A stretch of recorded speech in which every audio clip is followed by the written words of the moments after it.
ഗവർണർക്ക് പുറമെ രാഷ്ട്രപതിക്കും ബില്ലുകളിൽ തീരുമാനമെടുക്കാൻ സമയപരിധി നിശ്ചയിച്ച് സുപ്രീംകോടതി.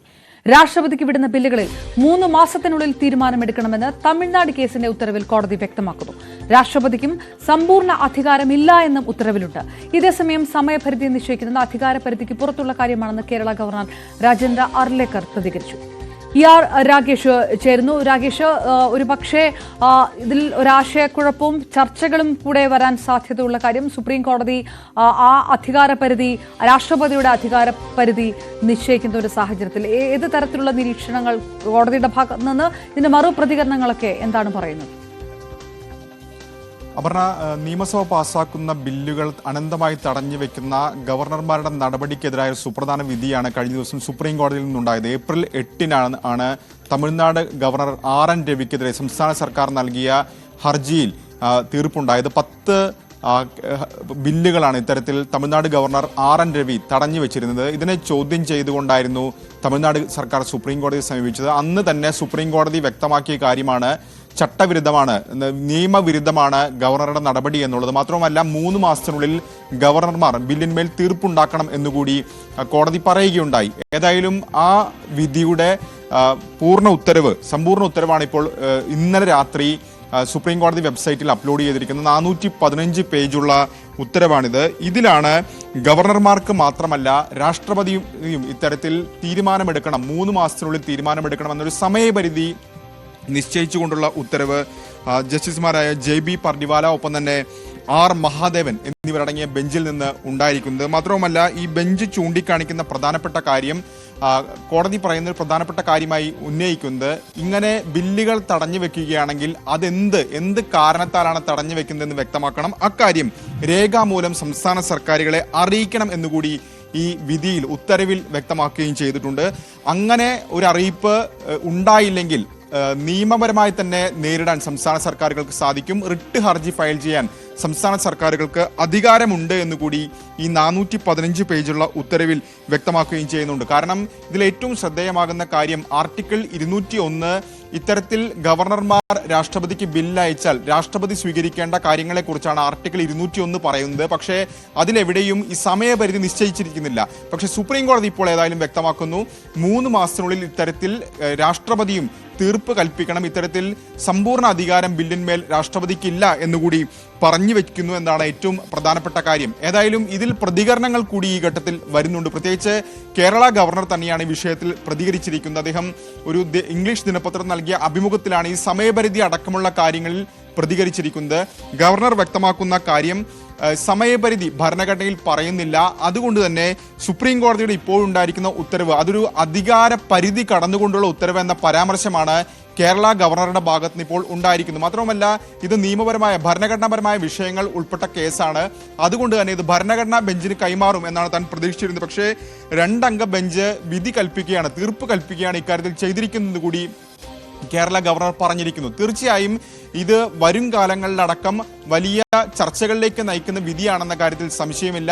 മാത്രവുമല്ല, ഈ 415 പേജുള്ള ഉത്തരവിൽ പറയുന്ന മറ്റൊരു പ്രധാനപ്പെട്ട കാര്യം, ഇതിന്റെ പകർപ്പ് ഗവർണർമാർക്ക്, പ്രത്യേകിച്ച് പ്രിൻസിപ്പൽ സെക്രട്ടറിമാർക്ക് അയച്ചു നൽകണം, ഒപ്പം തന്നെ ഹൈക്കോടതികൾക്കും അയച്ചു നൽകണമെന്ന് കൂടി കോടതി വ്യക്തമാക്കുന്നുണ്ട്. ഏതായാലും ഏപ്രിൽ 8-നാണ് തമിഴ്നാട് കേസിൽ വിധി ഉണ്ടായത്. അന്ന് തന്നെ കോടതി വ്യക്തമാക്കിയിരുന്നാണ് ഗവർണർക്ക് ഇത്തരത്തിൽ നിയമസഭ പാസാക്കുന്ന ബില്ലുകളിൽ അനന്തമായി ഇങ്ങനെ നീട്ടിക്കൊണ്ടുപോകാൻ അധികാരമില്ല, അത് ചട്ടവിരുദ്ധമാണെന്ന് പറഞ്ഞത്. പക്ഷേ ഇപ്പോൾ രാഷ്ട്രപതിക്കും അത്തരത്തിൽ നീട്ടിക്കൊണ്ടുപോകാൻ, അതായത് തീരുമാനം വൈകിപ്പിക്കാൻ അധികാരമില്ല, അത് 3 മാസത്തിനുള്ളിൽ തന്നെ തീർപ്പ് കൽപ്പിക്കണമെന്ന് വ്യക്തമാക്കിയിരിക്കുന്നു. രാകേഷ്, സ്വാഭാവികമായിട്ടും സുപ്രീം കോടതി പറയുന്ന, നേരത്തെ രാകേഷ് പറഞ്ഞതുപോലെ തന്നെ ഇതിൽ സർക്കാരിയ പൂഞ്ചി കമ്മീഷനുകളുടെ ശുപാർശകളിലൊക്കെ ഇത് വിശദീകരിച്ചിട്ടുണ്ട് എന്ന് സുപ്രീം കോടതി പറയുന്നു. സ്വാഭാവികമായിട്ടും കേന്ദ്ര സംസ്ഥാന രാഷ്ട്രീയവും തമ്മിൽ സംഘർഷമുണ്ടാകുന്ന സാഹചര്യങ്ങളിലൊക്കെ ഈ ഉത്തരവും അല്ലെങ്കിൽ ഈ നിരീക്ഷണവും ഒക്കെ ഇനിയും വീണ്ടും വീണ്ടും എടുത്തു പറയാനുള്ള സാഹചര്യമുണ്ട്. അത്തരത്തിൽ ഒരു രാഷ്ട്രീയ പ്രാധാന്യമുള്ള ഒരു നിരീക്ഷണം കൂടിയായി മാറുന്നു സുപ്രീം കോടതിയുടെ ഭാഗത്ത് നിന്ന്. DMK വലിയ തരത്തിൽ കൈയടിച്ച് സ്വാഗതം ചെയ്തിരിക്കുകയാണ് ഉത്തരവിനെ. അതുകൊണ്ട് തന്നെ ഒരു രാഷ്ട്രീയപരമായിട്ട് കൂടി ഇനി ഇത് ഏത് തരത്തിലായിരിക്കും വ്യാഖ്യാനിക്കപ്പെടുക? അപർണ, ഇത് വരും കാലങ്ങളിലൊക്കെ തന്നെ ചർച്ച ചെയ്യപ്പെടും. കാരണം പ്രത്യേകിച്ച് കേന്ദ്രത്തിൽ BJP സർക്കാർ അധികാരത്തിൽ വന്നതിന് ശേഷം ഇത്തരത്തിൽ ഗവർണർമാരുടെ നടപടി അല്ലെങ്കിൽ ഗവർണറെ രാഷ്ട്രീയമായി ഉപയോഗിക്കുന്ന ആരോപണം പ്രതിപക്ഷം ഭരിക്കുന്ന സംസ്ഥാനങ്ങളിൽ ശക്തമാണ്. അതിപ്പോൾ തമിഴ്നാട് മാത്രമല്ല, കേരളത്തിന്റെ ഹർജിയും സമാനമായ രീതിയിൽ സുപ്രീം കോടതിയിലുണ്ട്. പഞ്ചാബ് ഇത്തരത്തിൽ കോടതി കയറിയിട്ടുള്ളതാണ്. പഞ്ചാബിലെ ഗവർണർക്കെതിരായ സംസ്ഥാന സർക്കാരിന്റെ കേസ്, അങ്ങനെ പല കേസുകൾ ഇപ്പോൾ തന്നെ സുപ്രീം കോടതിയുടെ പരിഗണനയിലുണ്ട്. കേരളം ഇതിനോടകം തന്നെ കേരളത്തിൽ ആവശ്യം ഉയർന്നു കഴിഞ്ഞിരിക്കുന്നു. അതായത് ഈ തമിഴ്നാടിന്റെ കേസ് പരിഗണിച്ച അതേ ബെഞ്ച് തന്നെ കേരളത്തിന്റെ കേസും കൈകാര്യം ചെയ്യണമെന്ന് ആവശ്യപ്പെട്ടുകൊണ്ട് രംഗത്ത് വന്നിരുന്നു. മാത്രമല്ല, ഈ തമിഴ്നാടുമായി ബന്ധപ്പെട്ട വിധി വന്ന പശ്ചാത്തലത്തിൽ മുഖ്യമന്ത്രി തന്നെ ഇക്കാര്യത്തിൽ പ്രതികരിച്ചിരുന്നതാണ്. അതായത് ഇത് കേവലം തമിഴ്നാടുമായി ബന്ധപ്പെട്ട വിധി മാത്രമല്ല, അത് മറ്റ് സംസ്ഥാനങ്ങൾക്ക് കൂടി ഊർജ്ജം പകരുന്ന വിധിയാണ്, ബാധകമാകുന്ന വിധിയാണെന്ന തരത്തിൽ മുഖ്യമന്ത്രി തന്നെ പ്രതികരിച്ചിരുന്നു. അങ്ങനെ രാഷ്ട്രീയമായി വലിയ പ്രതികരണങ്ങൾ ഇതിനോടകം തന്നെ വന്നതാണ്. അപ്പോൾ വരും ദിവസങ്ങളിലൊക്കെ തന്നെ ഈ വിധി, പ്രത്യേകിച്ച് 415 പേജുള്ള വിധി ഇന്നലെ രാത്രിയാണ് സുപ്രീം കോടതി വെബ്സൈറ്റിൽ അപ്ലോഡ് ചെയ്തിരിക്കുന്നത്. അതിൽ കൂടുതൽ പ്രതികരണങ്ങൾ വരേണ്ടതുണ്ട്, BJPയുടെ അടക്കം പ്രതികരണങ്ങൾ വരേണ്ടതുണ്ട്. ഇപ്പോൾ വന്നിരിക്കുന്ന ഒറ്റപ്പെട്ട ചില പ്രതികരണം മാത്രമേ വന്നിട്ടുള്ളൂ. ഏതായാലും വരും ദിവസങ്ങളിലൊക്കെ തന്നെ നിയമ പോരാട്ടങ്ങളിൽ ഈ വിധിന്യായം ഒരു ആയുധമാകുമെന്ന കാര്യത്തിൽ സംശയമില്ല. ഏതായാലും ദേശീയ ദിനപത്രത്തിൽ നൽകിയ അഭിമുഖത്തിൽ കേരളവുമായി ബന്ധപ്പെട്ട കേസുകളുടെ കാര്യവും ഗവർണറോട് ചോദിക്കുന്നുണ്ട്. അദ്ദേഹം പറയുന്ന കാര്യം, ഇത് തമിഴ്നാടുമായി കേരളവുമായി ബന്ധപ്പെട്ട കേസുകൾ തമ്മിൽ താരതമ്യം ചെയ്യാൻ കഴിയില്ല എന്ന പ്രതികരണമാണ് അദ്ദേഹത്തിന്റെ ഭാഗത്തുനിന്ന് ഉണ്ടായിരിക്കുന്നത്. അതായത് പക്ഷേ അപ്പോഴും കേരള ഗവർണർ പറഞ്ഞ ഒരു വിഷയം, നേരത്തെ ഇപ്പൊ രാകേഷ് പറഞ്ഞ പോലെ നമുക്ക് ഈ പ്രതികരണങ്ങൾ വന്നിട്ടില്ല. അപ്പോഴും ഈ ഭരണഘടനയുടെ 201 അനുച്ഛേദവുമായി ബന്ധപ്പെട്ട് സമയപരിധി നിശ്ചയിച്ചിട്ടില്ല. അതുകൊണ്ട് തന്നെ ഇപ്പോൾ MP ശ്രീ വി ശിവദാസൻ നമുക്കൊപ്പം ചേരും. ശ്രീ വി ശിവദാസൻ, ബില്ലുകളിൽ തീരുമാനമെടുക്കുന്നതിന് ഗവർണർക്ക് മാത്രമല്ല രാഷ്ട്രപതിക്കും സമയപരിധിയുണ്ടെന്ന് സുപ്രീം കോടതി പറയുമ്പോൾ ഇത് ഭരണഘടനയുടെ അനുച്ഛേദത്തിൽ പറഞ്ഞിരിക്കുന്നതിന് വിഘാതമാണ് എന്നുള്ള തരത്തിലുള്ള ഒരു പ്രതികരണം കേരള ഗവർണറുടെ ഭാഗത്തുനിന്നും ഉണ്ടായിരിക്കുകയാണ്. വലിയ തരത്തിലുള്ള രാഷ്ട്രീയ പ്രതികരണങ്ങൾക്ക് വഴിവെക്കുന്ന ഒരു കാര്യം കൂടിയാണോ സുപ്രീം കോടതിയുടെ ഭാഗത്തുനിന്നുണ്ടായിരിക്കുന്നത്? എങ്ങനെയാണ് അത് താങ്കൾ അതിന്റെ ഒരു പ്രായോഗിക വശം കാണുന്നത്? ഏറ്റവും മുകളിൽ ജനഹിതമാണ്. ആ ജനഹിതത്തെ പ്രതിനിധീകരിക്കുന്നത് നമ്മളുടെ തെരഞ്ഞെടുക്കപ്പെട്ട അസംബ്ലികളും പാർലമെന്റ് സംവിധാനവും ഒക്കെയാണ്. അപ്പോ ഒരു സംസ്ഥാനത്ത് ആ സംസ്ഥാനത്തിന്റെ അധികാരപരിധിയിൽപ്പെട്ട എന്ന് പറഞ്ഞാൽ സ്റ്റേറ്റ് ലിസ്റ്റിൽപ്പെട്ട വിഷയങ്ങളിൽ നിയമനിർമ്മാണം നടത്താനുള്ള അവകാശം സംസ്ഥാനത്തിനാണ്. അങ്ങനെ നിയമനിർമ്മാണം നടത്തി കഴിഞ്ഞാൽ അത് തടഞ്ഞു വെക്കുക, പിടിച്ചു വെക്കുക, പോക്കറ്റിലിടുക തുടങ്ങിയ പരിപാടികൾ ഒരു കാരണവശാലും ഗവർണറിൽ നിന്ന് ഉണ്ടാവാൻ പാടില്ലാത്തതാണ്. അതിനുള്ള അവകാശം അത്തരത്തിൽ നീങ്ങുന്ന ഗവർണർമാർ ഭരണഘടനാ താല്പര്യത്തിനെതിരായിട്ടാണ് പ്രവർത്തിക്കുന്നത് എന്നുകൂടി നമുക്ക് പറയേണ്ടതായിട്ട് വരും. ഇപ്പോഴത്തെ സുപ്രീം കോടതി വിധി ഈ പശ്ചാത്തലത്തിൽ ഒരു പരിധിവരെ ഗവർണർമാരുടെ അവർക്കില്ലാത്തതും ഉണ്ടെന്നവർ ധരിക്കുന്നതുമായിട്ടുള്ള വിഷയത്തിൽ ഒരു കൃത്യമായിട്ടുള്ള ഒരു സമീപനം അല്ലെങ്കിൽ ഒരു കാഴ്ചപ്പാട് മുമ്പോട്ട് വെച്ചിട്ടുണ്ട് എന്നുള്ളത് നല്ല കാര്യമാണ്. ഫെഡറൽ തത്വങ്ങൾ എന്നുള്ളത് ഇന്ത്യൻ ഭരണഘടനയുടെ അടിസ്ഥാന ശിലയാണ്. ആ ഫെഡറൽ തത്വത്തെ നിഷേധിക്കാൻ ഗവർണർമാരെ അനുവദിക്കാൻ പാടില്ല. ഗവർണർമാർ കേന്ദ്ര സർക്കാരിന്റെ ഏജന്റുകൾ എന്ന നിലയിൽ പ്രവർത്തിക്കുന്നത് ഭരണഘടനയെ ഇന്ത്യൻ ജനാധിപത്യ റിപ്പബ്ലിക്ക് ദുർബലപ്പെടുത്തുന്ന ഒരു പ്രവർത്തനമായിരിക്കും. അതായത് ഇപ്പോൾ അത് ഗവർണറുടെ വിഷയം പോലെ തന്നെ ഇപ്പൊ രാഷ്ട്രപതിയുടെ കാര്യം കൂടെ വരുമ്പോൾ ഇത് കോടതിയിൽ രാഷ്ട്രപതിയുടെ തീരുമാനം വൈകുകയാണെങ്കിൽ അത് കോടതിയിൽ ചോദ്യം ചെയ്യാനുള്ള അധികാരം സംസ്ഥാനങ്ങൾക്ക് ലഭിക്കുന്നു. താങ്കൾ ഈ പറഞ്ഞ പോലെ ഒരു ഫെഡറൽ അവകാശങ്ങൾ കൂടുതൽ ശക്തിപ്പെടുത്തുന്ന ഒരു കാര്യം തന്നെയാണ് പരമോന്നത നീതിപീഠത്തിന്റെ ഭാഗത്തുനിന്ന് ഉണ്ടായിരിക്കുന്നത്, അല്ലെ? സോറി, പരമോന്നത നീതിപീഠത്തിന്റെ ഭാഗത്തുനിന്നുണ്ടായിരിക്കുന്നത് ഫെഡറൽ അവകാശങ്ങൾ കൂടുതൽ ശക്തിപ്പെടുത്തുന്ന കാര്യം. കാരണം ഈ രാഷ്ട്രപതിയുടെ തീരുമാനം വൈകിയാൽ അതുപോലും സംസ്ഥാനങ്ങൾക്ക് കോടതിയിൽ ഇനി ചോദ്യം ചെയ്യാം. തീർച്ചയായും അതില് ഞാൻ പറഞ്ഞു, ഗവർണറായാലും രാഷ്ട്രപതിയായാലും ഇന്ത്യൻ ജനാധിപത്യ റിപ്പബ്ലിക്കിന്റെ താല്പര്യത്തിനനുസരിച്ച് പ്രവർത്തിക്കേണ്ടുന്ന ആളുകളാണ്. അപ്പോൾ അതിൽ നിന്ന് വിഭിന്നമായിട്ട് ആർക്കും പ്രവർത്തിക്കാൻ അവകാശമില്ല. അതിൽ ഫെഡറൽ തത്വം സംസ്ഥാനങ്ങളുടെ നിയമനിർമ്മാണ അവകാശത്തിന്റെ മുകളിൽ അത് ആരും കടന്നു കയറാൻ പാടില്ലല്ലോ. ഗവർണറും പറ്റില്ല, രാഷ്ട്രപതിയും പറ്റില്ല, കേന്ദ്ര സർക്കാരും പറ്റില്ല, ആരും പറ്റില്ല. അവിടെ നിയമം നിർമ്മിക്കേണ്ടത് സ്റ്റേറ്റ് ലിസ്റ്റിൽപ്പെട്ട കാര്യങ്ങൾ സംസ്ഥാനങ്ങളാണ്. അപ്പോൾ അതിനനുസരിച്ച് നിയമപരമായും രാഷ്ട്രീയമായിട്ടുള്ള എല്ലാ സാധ്യതകളും സംസ്ഥാനങ്ങൾ ഉയർത്തിപ്പിടിച്ചുകൊണ്ട് ആ സംസ്ഥാനങ്ങളുടെ അവകാശങ്ങൾ സംരക്ഷിക്കണം. അത് കോൺഗ്രസ് ഭരിക്കുന്ന സംസ്ഥാനമായാലും BJP ഭരിക്കുന്ന സംസ്ഥാനമായാലും ഇടതുപക്ഷം നേതൃത്വം നൽകുന്ന കേരളം പോലുള്ള സംസ്ഥാനമാണെങ്കിൽ. ഈ ഗവർണർമാർ പലപ്പോഴും കേന്ദ്ര സർക്കാരിന്റെ നിർദ്ദേശങ്ങൾ മാത്രം അനുസരിക്കുന്നവരാകുന്നു എന്നുള്ള രാഷ്ട്രീയ ആരോപണം ഉയരുക, സംസ്ഥാന സർക്കാരുകളും ഗവർണർമാരുമായിട്ടുള്ള അഭിപ്രായ വ്യത്യാസങ്ങൾ ഒരു വശത്ത് പോകുക, അങ്ങനെ പോകുമ്പോൾ ഈ ബില്ലുകൾ രാഷ്ട്രപതിക്ക് അയക്കാനും ഇത് തള്ളിക്കളയാനുമുള്ള ഒരു സാധ്യത, അതിനുള്ള വഴി പരിപൂർണമായിട്ടും അടയപ്പെടുന്നു. സംസ്ഥാനങ്ങൾക്ക് കൂടുതൽ അവകാശങ്ങളും അല്ലെങ്കിൽ ഒരു പോരാട്ടത്തിനൊരു വഴി തുറക്കുകയും ചെയ്യുന്നു.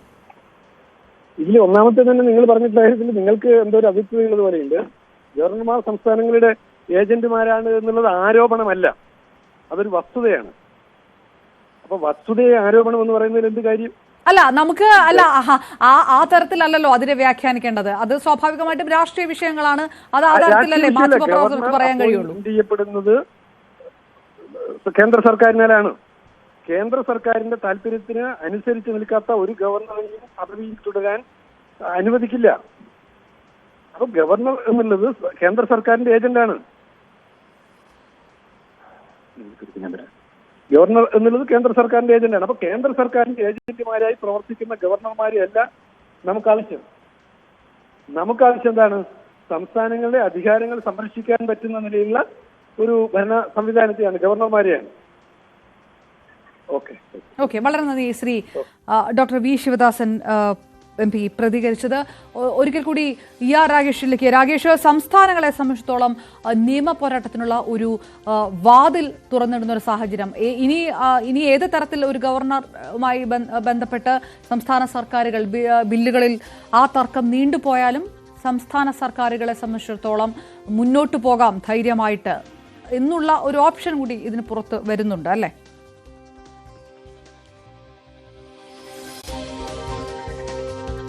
ഇപ്പോൾ വന്നിരിക്കുന്ന ഏറ്റവും പ്രധാനപ്പെട്ട വിധിയാണ്. ബില്ലുകളിൽ തീരുമാനമെടുക്കുന്നതിന് രാഷ്ട്രപതിക്ക് 3 മാസത്തെ സമയപരിധി നിശ്ചയിച്ചിരിക്കുന്നു. ഇതുവരെ ആദ്യമായിട്ടാണ് നിയമസഭകൾ പാസാക്കുന്ന ബില്ലുകൾ തീരുമാനമെടുക്കാൻ രാഷ്ട്രപതിക്ക് സുപ്രീം കോടതി സമയപരിധി നിശ്ചയിക്കുന്നത്. ഈ വിഷയം അതുകൊണ്ട് തന്നെ ഗവർണർക്ക് നിയമസഭകൾ പാസാക്കുന്ന ബില്ലുകളിൽ തീരുമാനമെടുക്കാതെ പിടിച്ചുവെക്കാം, പിന്നീട് രാഷ്ട്രപതിക്ക് അയക്കാം. അങ്ങനെയൊക്കെ ചെയ്യുന്ന ഗവർണർമാരുടെ നിലപാടിനെ ചോദ്യം ചെയ്യാൻ സംസ്ഥാന സർക്കാരുകൾക്ക് പൂർണ്ണമായി ഒരു വാതിൽ തുറന്നു തരുന്ന സാഹചര്യം. രാഗേഷ്, കൂടുതൽ പ്രതികരണങ്ങൾ വരുന്നുണ്ടോ ഈ സമയത്ത്? അപർണ, കൂടുതൽ പ്രതികരണങ്ങൾ ലഭ്യമാകുന്നതേ ഉള്ളൂ. പക്ഷേ ഇതിൽ ഇനി ഉണ്ടാകാൻ പോകുന്ന ചർച്ച സമയപരിധി നിശ്ചയിക്കാൻ സുപ്രീം കോടതിക്ക് അധികാരമുണ്ടോ എന്നുള്ള ചോദ്യമായിരിക്കും. കാരണം ഇത്തരത്തിൽ ഭരണഘടനാപരമായ മാറ്റങ്ങൾ കൊണ്ടുവരാൻ അല്ലെങ്കിൽ ഭേദഗതിക്കുള്ള അധികാരം പാർലമെന്റിനാണ്. സ്വാഭാവികമായും പാർലമെന്റിനാണ് അധികാരം എന്നിരിക്കെ ഇത്തരം സമയപരിധി നിശ്ചയിക്കാൻ കോടതിക്ക് അധികാരമുണ്ടോ എന്ന ചോദ്യമായിരിക്കും ഇനി ഉയരാനുള്ള സാധ്യത. പ്രത്യേകിച്ച് കേന്ദ്ര സർക്കാരിന്റെ അടക്കമുള്ള ഭാഗങ്ങളിൽ നിന്ന് അത്തരമൊരു പ്രതികരണം ഇനി വരേണ്ടിയിരിക്കുന്നു. ഏതായാലും കേരള ഗവർണർ ഇതിനോടകം തന്നെ നൽകിയ അഭിമുഖത്തിൽ അക്കാര്യം അദ്ദേഹം സൂചിപ്പിക്കുകയും ചെയ്യുന്നുണ്ട്. കാരണം ഭരണഘടനാ ഭേദഗതിക്കുള്ള അധികാരം പാർലമെന്റിനാണ് അധികാരം എന്നിരിക്കെ എങ്ങനെ സമയപരിധി നിശ്ചയിക്കാൻ? രാകേഷ്, ഞാൻ തിരികെ എത്താം. സുപ്രീം കോടതി അഭിഭാഷകൻ ശ്രീ MR അഭിലാഷ് നമുക്കൊപ്പം ചേരുന്നു. ശ്രീ MR അഭിലാഷ്, ഇത്തരത്തിൽ ഒരു തീരുമാനം അല്ലെങ്കിൽ ഒരു സമയപരിധി നിശ്ചയിക്കുന്നത്, രാഷ്ട്രപതിക്ക് സമയപരിധി നിശ്ചയിക്കുന്നത് ആദ്യമായിട്ടാണ് സുപ്രീം കോടതിയുടെ ഭാഗത്തുനിന്നുണ്ടാകുന്നത്. അങ്ങനെ അതൊരു അധികാര പരിധിക്ക് പുറത്താണ് എന്നുള്ള അഭിപ്രായങ്ങൾ ഇപ്പോൾ തന്നെ കേരള ഗവർണറുടെ ഭാഗത്തുനിന്നുണ്ട്. അത് ഏത് തരത്തിലാണ് കൂടുതൽ ചർച്ചയ്ക്ക് വഴിവെക്കുന്ന ഒരു കാര്യമാണോ സംഭവിച്ചിരിക്കുന്നത്? സമയപരിധി നിശ്ചയിക്കുന്നത് ആദ്യമായിട്ടല്ല. ഈ ഡെത്ത് സെന്റൻസുമായിട്ട് ബന്ധപ്പെട്ട് അത് ശിക്ഷാ ഇളവ് ആവശ്യപ്പെട്ടുകൊണ്ട് ഒരു ക്ലമൻസി പെറ്റീഷൻ ചെല്ലുകയാണെങ്കിൽ, ദയാഹർജി ചെല്ലുകയാണെങ്കിൽ സമയപരിധിക്കുള്ളിൽ തന്നെ തീരുമാനിക്കണമെന്ന് സുപ്രീം കോടതി പറഞ്ഞിട്ടുണ്ട്. അതുപോലെ തന്നെ പേരറിവാളൻ കേസിൽ റെമിഷൻ ആപ്ലിക്കേഷൻ പരിഗണിക്കുമ്പോൾ ഗവർണർക്ക് സമയപരിധി കോടതി നിശ്ചയിച്ചിട്ടുണ്ട്. അപ്പൊ സമയപരിധി നിശ്ചയിക്കുന്നതല്ല ഇവിടെ വിഷയമായിട്ടുള്ളത്. 200-ാം വകുപ്പിന്റെ വ്യാഖ്യാനവുമായി ബന്ധപ്പെട്ട് ഒരു ബില്ലിൽ ഗവർണർ ഒപ്പുവെക്കുന്നത് സംബന്ധിച്ച്, അല്ലെങ്കിൽ അങ്ങനെ ഒരു സാഹചര്യത്തിൽ ഗവർണർക്ക് മുമ്പ് എന്തൊക്കെ വഴികളുണ്ട് എന്ന് പറയുന്ന ആ വകുപ്പിന്റെ വ്യാഖ്യാനവുമായിട്ട് സംബന്ധിച്ചിട്ടാണ് സുപ്രീം കോടതി ഇങ്ങനെ ഒരു സമയപരിധി നിശ്ചയിച്ചത്. ഒരു ഭരണഘടനാ വ്യവസ്ഥയിൽ അനന്തമായിട്ട് തീരുമാനമെടുക്കാതെ ഒരു വിഷയത്തിന്റെ പുറത്തിരിക്കുക എന്നത് ഹിതകരമല്ല എന്നൊരു കാഴ്ചപ്പാടോടുകൂടിയാണ് സുപ്രീം കോടതി അങ്ങനൊരു വ്യാഖ്യാനം നൽകിയത്. അത് ഗവർണർക്ക് ഒരു ഡയറക്ഷനായിട്ട് കൊടുക്കുവാൻ കോടതിക്ക് കഴിയില്ല. പക്ഷേ അതിന്റെ ഒരു ഇന്റർപ്രിട്ടേഷനായിട്ടാണ് വന്നിരിക്കുന്നത്. പിന്നെ അതൊരു 2 അംഗ ബെഞ്ചാണോ 5 അംഗ ബെഞ്ചായിരുന്നോ അത് നടത്തേണ്ടിയിരുന്നത് എന്ന് ചോദിച്ചു കഴിഞ്ഞാൽ ഭരണഘടനയുടെ 145 മൂന്നാമത്തെ വകുപ്പ് പ്രകാരം ഇത്തരത്തിലുള്ള ഭരണഘടനയെക്കുറിച്ചുള്ള വ്യാഖ്യാനം ആദ്യമായി ഒരു വിഷയത്തിൽ വരുന്ന സമയത്ത് ഇതുവരെ നിർണയിച്ചിട്ടില്ലാത്ത ഒരു നിയമ ചോദ്യം തീരുമാനിക്കുന്ന സമയത്ത് 5 ജഡ്ജിമാരിൽ കുറയാത്ത ഒരു ബെഞ്ചായിരിക്കണം അത് പരിഗണിക്കേണ്ടതെന്ന് ഭരണഘടന വ്യക്തമായിട്ട് നിഷ്കർഷിക്കുന്നുണ്ട്. അതുകൊണ്ട് തന്നെ അതൊരു കോൺസ്റ്റിറ്റ്യൂഷൻ ബെഞ്ചിന്റെ പരിഗണനയിലായിരുന്നു തീരുമാനമെങ്കിൽ കുറച്ചുകൂടെ ഉചിതമാകുമായിരുന്നു. പക്ഷേ അനന്തമായിട്ട് ബില്ലിൽ ഒപ്പുവെക്കാതെ നീട്ടിക്കൊണ്ടു പോകുക എന്നത് ഭരണഘടനാ തത്വങ്ങൾക്ക് പൊതുവെ വ്യാഖ്യാനിച്ചു വന്നിട്ടുള്ള തത്വങ്ങൾക്കെതിരാണ് എന്നുള്ളത് പറയാൻ കഴിയും. ശ്രീ എം ആർ അഭിലാഷ്, ഇതിൽ വരുന്ന പ്രധാനപ്പെട്ട ചോദ്യം രാഷ്ട്രപതിക്ക് സമയപരിധി നിശ്ചയിക്കാൻ സുപ്രീം കോടതിക്ക് അധികാരമുണ്ടോ എന്നുള്ളൊരു ചോദ്യം ഉയരാനുള്ളൊരു സാഹചര്യമുണ്ടോ? അവിടെ ഒരു ആശയക്കുഴപ്പമുണ്ടോ? രാഷ്ട്രപതിയുടെ തീരുമാനത്തിന് സമയപരിധി നിശ്ചയിച്ചിരിക്കുന്നത് അതൊരു വ്യാഖ്യാനം വഴിയാണ്. അതിന്റെ ഒരു 200-ാം വകുപ്പിന്റെ ഇന്റർപ്രിട്ടേഷൻ വഴിയാണ് സമയപരിധി നിശ്ചയിച്ചിരിക്കുന്നത്. പൊതുവെ രാഷ്ട്രപതിയുടെ തീരുമാനങ്ങളുമായി ബന്ധപ്പെട്ട് സമയപരിധി നിശ്ചയിക്കുന്നത് ഇത് ആദ്യമായിട്ടല്ല എന്ന് നാം മനസ്സിലാക്കേണ്ടതായിട്ടുണ്ട്. പക്ഷേ ഈ 200-ാം വകുപ്പുമായിട്ട് ബന്ധപ്പെട്ട് ഒരു തീരുമാനം എടുക്കുന്ന സമയത്ത് അത് ഭരണഘടനയുടെ വ്യാഖ്യാനവുമായി ബന്ധപ്പെട്ട് തീരുമാനമെടുക്കാൻ പ്രാപ്തിയുള്ള ഒരു ബെഞ്ച് ആയിരിക്കണമായിരുന്നു എന്ന ഒരു കാഴ്ചപ്പാട് വന്നു കഴിഞ്ഞാൽ അതിനകത്ത് നമുക്ക് കുറ്റപ്പെടുത്തുവാൻ കഴിയില്ല. കാരണം ആദ്യമായിട്ടാണ് ചരിത്രത്തില് ഒരു ബില്ലിൽ ഒപ്പുവെക്കുന്നതുമായി സംബന്ധിച്ച് ഇങ്ങനെ ഒരു തീരുമാനമെടുക്കുകയും ഒപ്പില്ലാതെ തന്നെ ഗവർണറുടെ ഒപ്പില്ലാതെ തന്നെ അത് ബില്ല് നിയമമായി മാറുകയും ഒക്കെ ചെയ്തത്. അപ്പം വളരെ ഗൗരവകരമായിട്ടുള്ള ഒരു ഇന്റർപ്രിട്ടേഷൻ ആയിരുന്നു നടത്തിയതെന്നത് കൊണ്ട് 5 അംഗ ബെഞ്ച് തീരുമാനിക്കുന്നതായിരുന്നു ഭരണഘടനാപരമായി കുറച്ചുകൂടെ ഉചിതമായിട്ടുള്ളത്. പക്ഷേ തീരുമാനങ്ങൾ അനന്തമായി നീട്ടിക്കൊണ്ടു പോകുന്നത് ഒരു വ്യവസ്ഥയിലും ഹിതകരമല്ല എന്നൊരു ഒരു ഉൾക്കൊള്ളലിൽ നിന്നാണ്, ആ ഒരു കാഴ്ചപ്പാടിൽ നിന്നാണ് ഇത്തരത്തിലൊരു, അതായത് രാഷ്ട്രീയപരമായി ഇത് ചോദ്യം ചെയ്യപ്പെടാം. താങ്കൾ പറഞ്ഞ പോലെ കോൺസ്റ്റിറ്റ്യൂഷൻ ബെഞ്ചിന്റേതല്ലാത്തത് കൊണ്ട് രാഷ്ട്രീയപരമായി വേണമെങ്കിൽ ഇത് ചോദ്യം ചെയ്യപ്പെടാം. കേരളത്തിന്റെ ഹർജികൾ സുപ്രീം കോടതിയുടെ പരിഗണനയ്ക്കുണ്ട്. അപ്പൊ ആ സമയത്ത് ഈ തമിഴ്നാട് കേസിലെ വിധിയെ അടിസ്ഥാനപ്പെടുത്തി സുപ്രീം കോടതിക്ക് ഈ കേസ് തീരുമാനിക്കുവാൻ കഴിയും. അല്ല ഇപ്പൊ പരിഗണിക്കുന്ന ന്യായാധിപർക്ക് അഭിപ്രായം വ്യത്യാസമെങ്കിൽ അതൊരു വിശാല ബെഞ്ചിന്റെ പരിഗണനയ്ക്കായി വിടണം ഈ വിഷയം എന്നത് ചൂണ്ടിക്കാട്ടി അവർക്ക് ചീഫ് ജസ്റ്റിസിന്റെ പരിഗണനയ്ക്കായി അത് വിടാൻ കഴിയും. അങ്ങനെ വരുമ്പോൾ 5 അംഗ ബെഞ്ചോ 7 അംഗ ബെഞ്ചോ ഈ കേരളത്തിന്റെ ഹർജികൾ പരിഗണിക്കുന്ന ഒരു സാഹചര്യം വന്നുകൂടായികയില്ല. ഓൺ ദ അതർ ഹാൻഡ് അവർക്കിപ്പോ തമിഴ്നാട് വിധി കറക്റ്റ് എന്ന് തോന്നുകയാണെങ്കിൽ അതിന്റെ അടിസ്ഥാനത്തിൽ അത് തീർപ്പാക്കാൻ കഴിയും. രാഷ്ട്രീയപരമായി ഇതിനകത്തൊരു പ്രതികരണം സാധ്യമല്ല. കാരണം കോടതിയുടെ വിധി ആയതുകൊണ്ട് നിയമപരമായിട്ട് തന്നെ മാത്രമേ ഇതൊരു റിവ്യൂ ഹർജിയിലൂടെയോ അല്ലെങ്കിൽ കേരളത്തിന്റെ കേസുമായി ബന്ധപ്പെട്ട് തുടർ നടപടികളിലൂടെ മാത്രമേ ഇതൊരു പുനഃപരിഗണനയ്ക്കായിട്ട് ഇത് നിയമത്തിന് മുൻപിൽ വരികയുള്ളൂ. Okay, right. വളരെ നന്ദി. അഡ്വക്കേറ്റ് എം ആർ അഭിലാഷാണ് പ്രതികരിച്ചത്. ഇപ്പോൾ രാഷ്ട്രീയ നിരീക്ഷകൻ ശ്രീ ഷാബു പ്രസാദ് നമുക്ക് വെച്ചിരുന്നു. ശ്രീ ഷാബു പ്രസാദ്, ഗവർണർമാർ അധികാര പരിധി കടക്കുന്നു എന്നുള്ളത് കേരളത്തെ സംബന്ധിച്ചിടത്തോളം ഇത് കുറെ കാലമായിട്ട് ചർച്ച ചെയ്യപ്പെടുന്ന രാഷ്ട്രീയ വിഷയം തന്നെയാണ്. അതിൽ ഒരു നിയന്ത്രണം ഉണ്ടാകുന്നു. ആ അധികാര പരിധി ഗവർണർക്കില്ല എന്ന് പരമോന്നത നീതിപീഠം തന്നെ പറയുന്നൊരു സാഹചര്യമാണ്. അത് ഉറപ്പാക്കാൻ വേണ്ടി രാഷ്ട്രപതിക്ക് പോലും സമയപരിധി ഇല്ല, അല്ലെങ്കിൽ സമയപരിധി ഉണ്ട് എന്ന് വരെ സുപ്രീം കോടതി പറയുകയാണ്. എങ്ങനെ കാണുന്നു? അല്ല, ഇതിപ്പോ ഞാനിപ്പോ അറിഞ്ഞതേ ഉള്ളൂ വിവരം എന്താണെന്നുള്ളത്. അതിന്റെ കൂടുതൽ വിശദാംശങ്ങൾ വന്നിട്ടില്ല. ഇനി അതൊരു വിധിയായിട്ടാണോ ഒരു പരാമർശമായിട്ടാണോ ഒരു ഇന്റർപ്രിട്ടേഷനായിട്ട് വ്യാഖ്യാനമായിട്ടാണോ വന്നിരിക്കുന്നത് എന്നുള്ളതിനെ പറ്റി എനിക്കറിയില്ല. അത് വിധിയാണ്. അത് മാത്രമല്ല അത് ഏപ്രിൽ 8 തുറന്ന കോടതിയിൽ പുറപ്പെടുവിച്ച വിധിയാണ്. അത് ഇന്നലെ അപ്ലോഡ് ചെയ്തിരിക്കും. ഈ വിധിയുടെ പകർപ്പ് എല്ലാ ഗവർണർമാരുടെ പ്രിൻസിപ്പൽ സെക്രട്ടറിമാർക്കും ഹൈക്കോടതികൾക്കും ഒക്കെ അയച്ചു കൊടുക്കാനുള്ള നിർദ്ദേശവും സുപ്രീം കോടതി കൊടുത്തിട്ടുണ്ട്. ഓക്കെ. ഇനിയിപ്പം എന്ത് തന്നെയാലും ഇതിപ്പം ബഹുമാനപ്പെട്ട സുപ്രീം കോടതിയുടെ ആ ഒരു തീരുമാനമാണെങ്കിൽ അതിനെ നമ്മൾ ആ ഒരു രീതിയിൽ അതിനൊരു ബഹുമാനം കൊടുക്കുന്നതിനോടൊപ്പം തന്നെ ഇത് നമ്മുടെ ജനാധിപത്യ സംവിധാനത്തില് ആത്യന്തികമായ തീരുമാനം അല്ലെങ്കിൽ ആത്യന്തികമായ ആ ഒരു അത് ആരുടേതായാലും ജനവിധി ആയിരിക്കണം എന്നുള്ളത് ഒരു തത്വത്തിൽ എല്ലാവരും അംഗീകരിക്കുന്ന ഒരു കാര്യമാണത്. അപ്പോൾ ആത്യന്തികമായി ജനങ്ങളുടെ പ്രതിനിധിയായ ജനങ്ങൾ തെരഞ്ഞെടുക്കപ്പെട്ട ജനപ്രതിനിധികൾ തെരഞ്ഞെടുത്ത ഒരു രാഷ്ട്രപതിയുടെ വിധി അല്ലെങ്കിൽ ആ രാഷ്ട്രപതിയുടെ തീരുമാനത്തിന് മേളിൽ ഈ പറഞ്ഞ പോലെ ഡയറക്റ്റ് ജനങ്ങളിൽ നിന്ന് ഈ പറഞ്ഞ പോലെ എലക്റ്റഡ് അല്ലാത്ത ഒരു ബോഡി അധികാരം സ്ഥാപിക്കുന്നു എന്നുള്ളത് നമ്മൾ അതിൻ്റെതായ വിദഗ്ധര് തീരുമാനിക്കേണ്ട കാര്യമാണത്. അതിന്റെ പുറത്ത് ഒരുപാട് ചർച്ചകളും വ്യാഖ്യാനങ്ങളും ഒക്കെ വരേണ്ടതുണ്ട്. കാര്യം എന്തായാലും കോടതി എന്ന് പറയുന്നത്, നമ്മുടെ നീതിപീഠം എന്ന് പറയുന്നത് ജനങ്ങൾ തിരഞ്ഞെടുക്കുന്നതല്ല. ജനങ്ങളുമായിട്ട് അങ്ങനെ അതുകൊണ്ട് തന്നെ ആ ഒരു അക്കൗണ്ടബിലിറ്റിയും അവർക്ക് ഇതിനുണ്ടാകണം എന്ന് നമുക്ക് ധരിക്കാൻ കഴിയില്ല.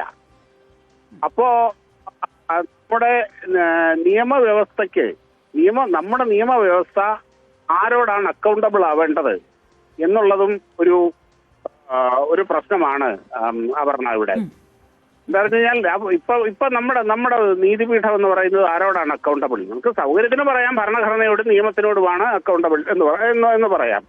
അങ്ങനെയെങ്കിൽ ഭരണഘടനയുടെ അതോറിറ്റിയായ പ്രസിഡന്റിന് മുകളിൽ ഇവർക്ക് അധികാരമുണ്ടോ, നീതിപീഠത്തിന് അധികാരമുണ്ടോ എന്നുള്ളത് മറ്റൊരു ചോദ്യമാണ്. ഇത് ഒരുപാട് കോംപ്ലിക്കേറ്റഡ് ആയിട്ടുള്ളൊരു വിഷയമാണിത്.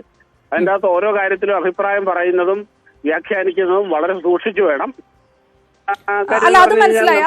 അത് ശരിയാണ് ശ്രീ ഷാബു പ്രസാദ്. അപ്പോഴും നമുക്ക് ഒരല്പം താഴോട്ട് പിടിച്ചു കഴിഞ്ഞാൽ കേരളത്തിലടക്കം നടക്കുന്ന വിഷയങ്ങളുണ്ട്. അത് കേന്ദ്ര സർക്കാരിന്റെ ഏജന്റുമാരാണ് ഗവർണർമാർ എന്ന് പറഞ്ഞുകൊണ്ട് സംസ്ഥാന സർക്കാരുകൾ നടത്തുന്ന ഒരു പോരാട്ടമുണ്ട്. ആ പോരാട്ടത്തിന് സംസ്ഥാന സർക്കാരുകൾക്ക് ഒരു താങ്ങും ഒരു ശക്തിയും ഒക്കെ കൊടുക്കുന്നുണ്ട് ഈ വിധി. അത് ഒരു രാഷ്ട്രീയപരമായി നോക്കിയാൽ ഒരുപക്ഷെ BJPയെ സംബന്ധിച്ചോളം, കേന്ദ്ര സർക്കാരിനെ സംബന്ധിച്ചോളം അത് തിരിച്ചടിയാണ്. അല്ല, ഗവർണർ എന്ന് പറഞ്ഞു കഴിഞ്ഞാൽ കേന്ദ്ര സർക്കാരിന്റെ പ്രതിനിധിയാണ്. അതായത് ഏത് കാലത്തും അങ്ങനെയല്ല. ഇപ്പൊ ഈ ഗവർണർ എന്ന് പറയുന്ന പദവി ഇന്നലെ ഒരു സുപ്രഭാതത്തിൽ പൊട്ടിമുളച്ചു വന്നൊന്നുമല്ലല്ലോ. ഭരണഘടന നിലവിൽ വന്നപ്പോൾ മുതൽ എല്ലാ സംസ്ഥാനങ്ങളിലും ഗവർണറുണ്ട്. ഗവർണർമാർ കേന്ദ്ര സർക്കാരിന്റെ പ്രതിനിധികളായിരിക്കുകയും ചെയ്യും. കേന്ദ്ര സർക്കാർ ആരാണോ കേന്ദ്രം ഭരിക്കുന്നത് അവർക്ക് സൗകര്യമുള്ള, അവർക്ക് ഇഷ്ടമുള്ളവരായിരിക്കും ഗവർണർമാരായിട്ട് വരികയും ചെയ്യുന്നത്. അതൊക്കെ ഇവിടെ നടക്കുന്നുണ്ട്. അങ്ങനെ ഗവർണർ സ്വാഭാവികമായിട്ട് നമ്മൾ ചിന്തിച്ചു കഴിഞ്ഞാൽ ഇനി എന്തൊക്കെ പറഞ്ഞാലും ഒരു ഭരണഘടനാ പദവി അലങ്കരിക്കുന്ന ആളായിരിക്കും ഗവർണർ എന്നുള്ളതൊക്കെ നമ്മൾ അവിടെ നിന്നാൽ പോലും തീർച്ചയായും നമ്മുടെയൊക്കെ അനുഭവത്തിൽ നമുക്കറിയാം മിക്കവാറും ഗവർണർമാർ രാഷ്ട്രീയക്കാരായിരിക്കും. മുൻ പൊളിറ്റിക്സിൽ ഉണ്ടായിരുന്നവരൊക്കെ തന്നെ ആയിരിക്കും. രാഷ്ട്രീയ പരിചയമുള്ളവരായിരിക്കും. തീർച്ചയായും അവർക്ക് രാഷ്ട്രീയ പരിഗണനകളും രാഷ്ട്രീയ താല്പര്യങ്ങളും ഒക്കെ ഉണ്ടാവുകയും ചെയ്യും. അതൊക്കെ നമുക്കിവിടെ എന്താണ് നമുക്ക് വളരെ സ്വാഭാവികമായിട്ട് നമുക്ക് അറിയാവുന്ന കാര്യമാണതല്ലേ, എല്ലാവർക്കും അറിയാവുന്ന കാര്യമാണത്. പിന്നെ ഒരു കാര്യമുണ്ട്, ഞാൻ പറഞ്ഞല്ലേ, ബില്ലുകൾ അനന്തമായി നീട്ടിക്കൊണ്ടു പോകുന്നതിൽ അത് ശരിയാണോ എന്നുള്ള കാര്യത്തിൽ എനിക്ക് അഭിപ്രായ വ്യത്യാസമുണ്ട്. ബില്ലുകളിൽ പെട്ടെന്ന് തന്നെ തീരുമാനമെടുക്കണം എന്നുള്ള കാര്യത്തിൽ ഒരു സംശയമില്ലാത്ത കാര്യമാണ്. അത് രാഷ്ട്രപതി ആയാലും ശരി. കാര്യം ഒരു ബില്ല് എന്ന് പറഞ്ഞു കഴിഞ്ഞാൽ അത് നിയമമാണത്. ആ നിയമത്തിന് ഒരു സമയപരിധിയും കാര്യങ്ങളും ഇത് ഇത്ര സമയത്തിനുള്ളിൽ തീരുമാനമെടുക്കണം എന്നൊക്കെയുള്ള രീതിയിലുള്ള നിയമങ്ങൾ ഉണ്ടാവേണ്ടത് ആവശ്യമാണത്. അത് വേണം. ആ സൂൺ ആസ് പോസിബിൾ എന്ന് പറഞ്ഞാൽ ഈ ഹൗ സൂൺ എന്നുള്ളത് ഒരു പ്രശ്നമാണ്. അങ്ങനെ വ്യക്തമല്ലാത്ത വ്യാഖ്യാനങ്ങൾ, നമ്മുടെ നിർവചനങ്ങളുണ്ടെങ്കിൽ അതിന് കൂടുതൽ വ്യക്തത വരുത്തുന്ന രീതിയിലുള്ള നിയമനിർമ്മാണങ്ങൾ നമുക്ക് ആവശ്യമാണ് എന്നുള്ള ആ ഒരു വസ്തുതയിലേക്കും കൂടിയാണ് ഇപ്പോഴത്തെ ഈ സിറ്റുവേഷൻ വിരൽ ചൂണ്ടുന്നത്. നന്ദി ശ്രീ ഷാബു പ്രസാദ്. ഭരണഘടനാപരമായിട്ടുള്ള അധികാരം സംബന്ധിച്ചുള്ള ഒരു വലിയ ചർച്ചകൾക്കൊക്കെ ഇത് വഴിവെച്ചേക്കാം. രാഷ്ട്രപതിക്ക് അധികാര പരിധി നിശ്ചയിക്കാൻ സുപ്രീം കോടതിക്ക് കഴിയുമോ? അത് ഏത് തരത്തിലാണ്? നേരത്തെ എം ആർ അഭിലാഷ് പറഞ്ഞതുപോലെ, അഭിഭാഷകൻ എം ആർ അഭിലാഷ് പറഞ്ഞതുപോലെ കോൺസ്റ്റിറ്റ്യൂഷണൽ ബെഞ്ചിന്റെ ഭാഗത്ത് നിന്ന് വരാത്തതുകൊണ്ട് ആ തരത്തിൽ. പക്ഷേ പരമോന്നത നീതിപീഠമാണ്. റിവ്യൂ ഹർജി നിയമപരമായിട്ട് മാത്രമേ ഇതിൽ ഏതെങ്കിലും തരത്തിൽ ഇതിനെ ചോദ്യം ചെയ്യുകയോ അല്ലെങ്കിൽ വിമർശിക്കാനോ കഴിയുകയുള്ളൂ. അത് അല്ലാത്ത സമയം വരെ സംസ്ഥാന സർക്കാരുകളും ഗവർണർമാരും തമ്മിലുള്ള സംഘർഷങ്ങളിൽ വലിയ തരത്തിൽ സംസ്ഥാനങ്ങൾക്ക് സഹായകമാകുന്ന ഒരു വിധിയിലേക്ക് കടന്നിരിക്കുന്നു. ഒരു ഫെഡറൽ അവകാശം സ്ഥാപിച്ചു കിട്ടുന്നതിന് സഹായകരമായ ഒന്നാണെന്നാണ് നേരത്തെ CPM MP P. ശിവദാസൻ നമ്മളോട് പ്രതികരിച്ചത്. ER രാഗേഷാണ് വിവരങ്ങൾ.